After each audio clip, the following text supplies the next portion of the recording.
Abbaa obboleessa jaarsanaaf noo jechuun si ibsuu hin danda'u gootannoon takkummaa jedhee isin lallabee jira noon ummata Oromoo hundaaf dhaamsa qaba. Ta'ama 8 hidhaa mana keessa ture noon isa xumuraa khalaas dhumte naan jedhe noo ganaa fayyita kanaallee Oromiyaa keessa naannoo itti naan jedhe dhumte naan jedhe dhumteen khalaas nageetti jechuu isaati. Ummata Oromoo sabri isin yaa kannu anafi sabri naa kannu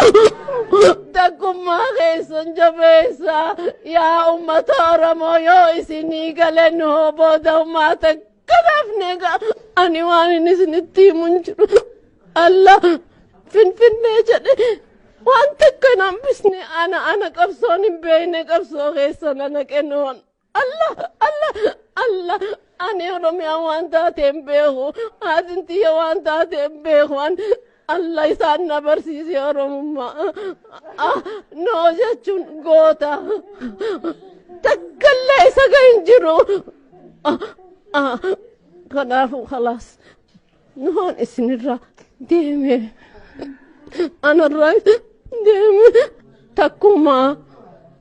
takkummaa isiniin jedhe lallabe. Jabaadhaa yaa ummata Oromoo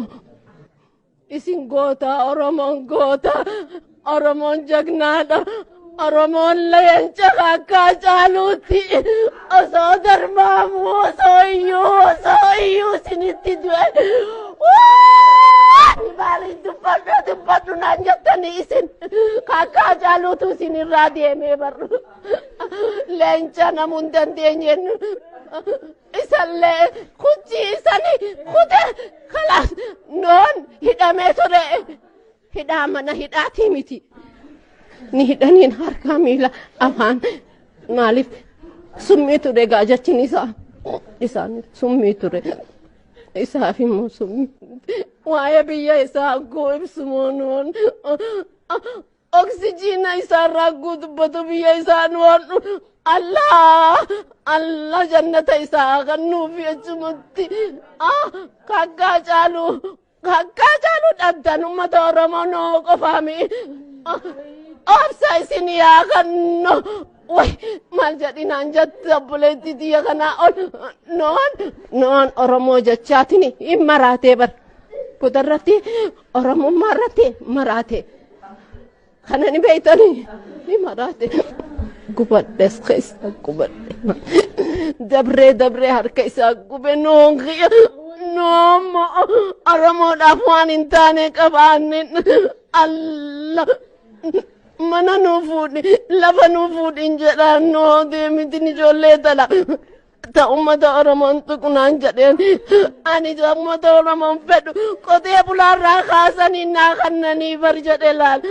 Allah tanoomo ani dubbadhu yaanaan jettan dubbadhee tunfixu ani sarratti hin baradhe maali Oromummaan hin beekun ture obboleetti tiyya.